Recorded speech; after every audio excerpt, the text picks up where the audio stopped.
But first at 5:30, it's been almost 6 weeks since 10 Republicans joined with House Democrats in impeaching former President Donald Trump. The uproar in GOP circles remains high against members of their own party who sided with Democrats. And some of that fury is against Northeast Ohio Congressman Anthony Gonzalez. News 5's John Kosick has been following this. And John, a primary election is still over a year away, but it's likely Gonzalez will face a serious challenge. Yeah, for sure. As some of those early potential primary candidates begin to make those early moves, while some Republican groups have called for the congressman's resignation before that. For Strongsville GOP President Shannon Burns, last month's vote of Republican Congressman Anthony Gonzalez to impeach former President Trump was a betrayal. That was a defining moment for members of the Strongsville GOP.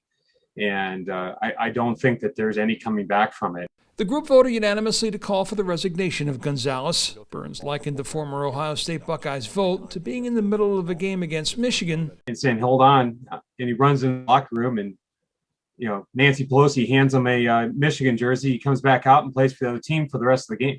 Gonzalez will no doubt face a primary challenge next year. Politico today highlighting the move back to Northeast Ohio. A former Trump White House aide, Max Miller, to get ready for a primary run against Gonzalez. Burns said he has heard from several potential primary challengers, but believes Miller, who he worked with in the White House, would have the president's backing. From my interactions with Max Miller, with the president, there were several, he is a great friend of the president's, and I wouldn't be surprised to see the president come out and support Max.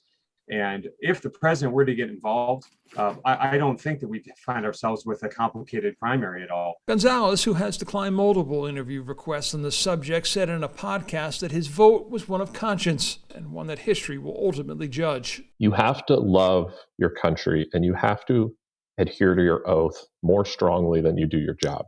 Yes, in the short run, maybe you lose your seat. Maybe you don't get to come back. But in the long arc of history, I believe it was the right vote. And I believe it sends the right message.